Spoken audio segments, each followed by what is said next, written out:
जय गुरु जी। आज हम भैरव के अवतार के बारे में जानेंगे।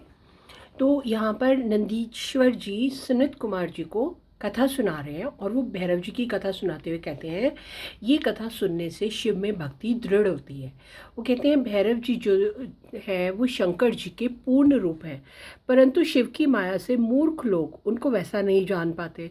वो कहते हैं कि जब ब्रह्मा और विष्णु भी उनकी माया के कारण उनको नहीं जान पाते, तो औरों की तो बात ही क्या कहे।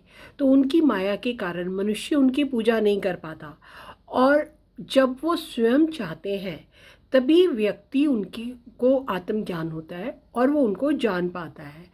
अपने आत्मज्ञान के द्वारा वो शिव को जान पाता है। तो इसलिए शिव की कृपा पाने के लिए, शिव को जानने के लिए उनका हमें हमेशा पूजन करना चाहिए, ताकि हमें आत्मज्ञान की प्राप्ति हो सके और हम शिव तत्व को जान सकें, शिव को प्राप्त कर सकें। तो इस प्रकार वो कहते हैं, एक बार सुमेरु पर्वत पर ब्रह्मा जी बैठे थे और देवताओं ने उनके पास आकर उनसे पूछा कि आप बताओ कि अविनाशी तत्व क्या है। तब ब्रह्मा जी बोले कि मैं ही इस संसार की उत्पत्ति का कारण हूँ, मैं ही अनादि और अविनाशी हूँ और मुझसे परे कोई देवता नहीं है। तो ये सुनकर विष्णु जी उनको समझाते हुए बोले कि तुम क्या कह रहे हो। मेरी ही आज्ञा से तुम सृष्टिकर्ता बने हो, मेरी ही आज्ञा से तुम ये सारी सृष्टि को बना रहे हो और तुम तो मेरा ही अनादर कर रहे हो। तो ये कहकर दोनों में परस्पर विवाद छिड़ गया। और जब वो विवाद इतना ज़्यादा बढ़ गया तो चारों वेदों को बुलाया गया उनका विवाद का निपटारा करने के लिए।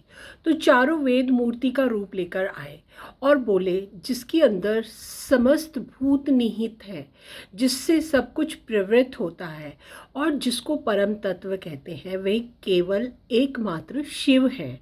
ये सुनकर ब्रह्मा जी और विष्णु जी बोले, हे वेदो, ये तो तुम्हारा अज्ञान है। वो तो पार्वती के साथ रमन करने वाले नगन रहने वाले योगी हैं। वो तो सदा भस्म लगाकर बुरा सा वेश धारण कर कर घूमते हैं, जटाजूट धारण करते हैं। तुमने उसको परम तत्व कैसे शिव को मान लिया? तो वो परब्रह्म कैसे हो सकते हैं? तो ये जब उनमें ऐसा विवाद चल रहा था तो उनके सामने एक ज्योति प्रकट हुई, जिसमें से त्रिशूलधारी भगवान शंकर प्रकट हुए। और उनको देखकर ब्रह्मा जी कहने लगे, हे चंद्रशेखर, मैं तो तुमको जानता हूँ, तुम मेरे ही सिर से प्रकट हुए थे और रुदन के कारण मैंने तुम्हारे रुदन के कारण मैंने ही तुम्हारा नाम रुद्र रखा था। तो तुम हे पुत्र, तुम मेरी शरण में आ जाओ। ऐसा कहकर ब्रह्मा जी ने शिव को बड़ी अहंकार युक्त वचन बोले, तो जिससे शिव को बड़ा क्रोध आ गया और उन्होंने उसी समय एक भैरव नामक पुरुष को उत्पन्न कर कहा, पहले तो तुम ब्रह्मा पर शासन करो, फिर इस संसार का पालन पोषण करो। तुम साक्षात काल के समान हो, तुम भीष्म होने से भैरव हो। काल भी तुमसे डरता है, इस कारण तुम काल भैरव हो। तुम अपने भक्तों के पाप भक्षण करने के कारण पाप भक्षण भी कहलाओगे। तुम मेरी काशी नगरी के अधिपति बनोगे और जितने भी पापी हैं उनको दंड देना ही तुम्हारा कार्य होगा।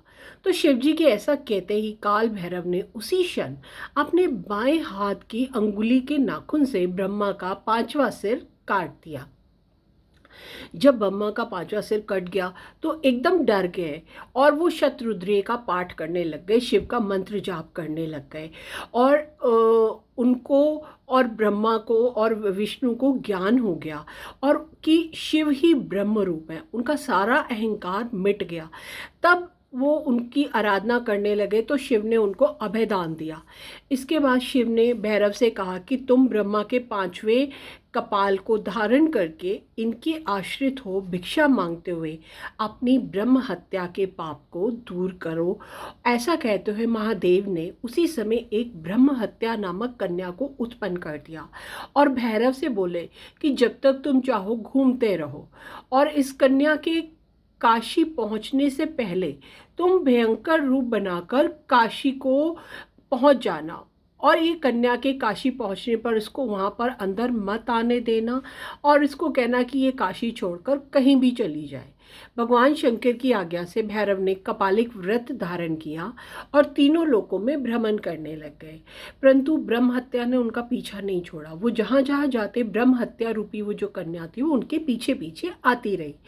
तो एक समय वो नारायण लोक में पहुँचे, विष्णु जी की जब लोक में पहुँचे तो विष्णु जी ने उनका बहुत आदर सम्मान किया, उनको प्रणाम किया, उन्होंने उनकी बहुत स्तुति की। उन्होंने लक्ष्मी जी से कहा कि देवी, आज हमें जगतपति के दर्शन हुए हैं, जिनके दर्शन मात्र से व्यक्ति संसार के आवागमन से छूट जाता है, ये जगतपति हमारे लोक में आए हैं।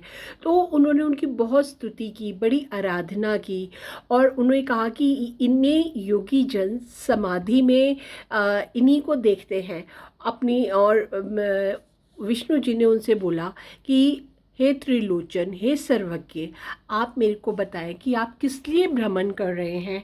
तब उन्होंने श्री हरि को बताया कि ब्रह्म हत्या के शमनार्थ उन्होंने ये कपालिक व्रत लिया है। तब लक्ष्मी जी ने उनको भिक्षा में एक अपनी मनोरथी नामक विद्या भेंट की। भैरव जी वो भिक्षा लेकर बड़ी खुशी खुशी प्रसन्नतापूर्वक दूसरे स्थान को चले गए। ब्रह्म हत्या उनके पीछे पीछे चलती रही। जब भैरव जी काशी पहुँचे तो ब्रह्म हत्या तुरंत पताल में समा गई और उनके पताल में समाते ही भैरव के हाथ से जो ब्रह्मा का पांचवा सिर कपाल के रूप में चिपका था, उनके हाथ से नीचे गिर गया और वहाँ पर कपाल मोचन के नाम का तीर्थ बन गया। अब भैरव जी वहाँ पर बहुत प्रसन्न हुए और प्रसन्नता से वो नृत्य करने लग गए, वो बहुत आनंदित हो गए। तो इस तीर्थ पर जाकर जो भैरव जी के दर्शन करता है, उनके जन्मों के पाप नष्ट हो जाते हैं। ये कालराज की कथा को जो सुनता है वो भी सब पापों से मुक्त हो जाता है और यहाँ पर जाकर पितृ तर्पण करने से ब्रह्म हत्या से भी मुक्ति मिलती है। तो शिव पुराण के अंदर सच में बहुत कुछ ऐसी कहानियाँ हैं जो हमें हमारे तीर्थों में जाकर उनके दर्शन करवाती हैं, जो उस समय के युगों में थे और वो हमें अभी भी यहाँ पर प्राप्त हैं। तो आप काशी विश्वनाथ जब भी जाओ तो काल भैरव के भी वहाँ पर जाकर दर्शन कर उनका आशीर्वाद प्राप्त करो। Thank you Guru ji.